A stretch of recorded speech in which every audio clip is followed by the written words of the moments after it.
The 2012 Olympics were awarded to London on the promise of a glorious sporting legacy. But 3 years on, there's been an alarming drop in the number of people taking part in regular physical activity. So today, the Sports Minister has announced a public consultation to ask what can be done to improve participation.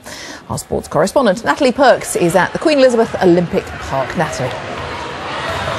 Well, Tracey Crouch said today, the Sports Minister, of course, that today marks the start of a new strategy for sport in this country. For 9 weeks, the government will consult the public on 10 broad themes, all with the aim, as you say, of raising participation. And it comes as figures show that when it comes to playing sport, at least, the euphoria of 2012 has died down somewhat.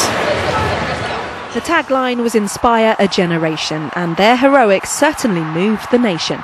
But since then, have we moved much further than our sofas? Since 2012, the number of over-16s playing sport once a week has dropped by nearly 500,000. The Sports Minister says it's time funding equaled results. We need to be clear, there's been record amount of money invested in sport, over the last 5 years. There's been a huge amount of lottery money as well as taxpayer money put in.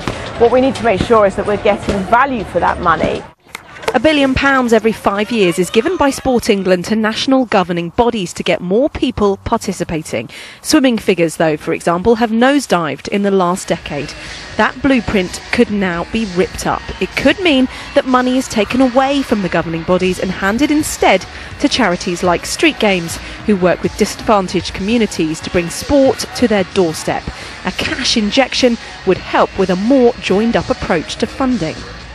StreetGames research showed that over the lifetime of this generation, if it remains inactive, it'll cost the economy about £50 billion, which is a huge amount of money, and so unnecessary, because we know that disadvantaged youngsters want to do sport. It's just a question of getting the right time, the right place, the right style and the right price.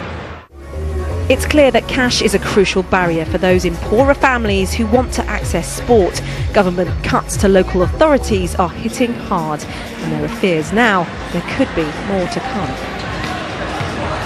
Well, the consultation period will lead into the autumn spending review, where sport could yet see more cuts, and it will be a worrying time for those national governing bodies, but it could provide key information on how Britons can get more active.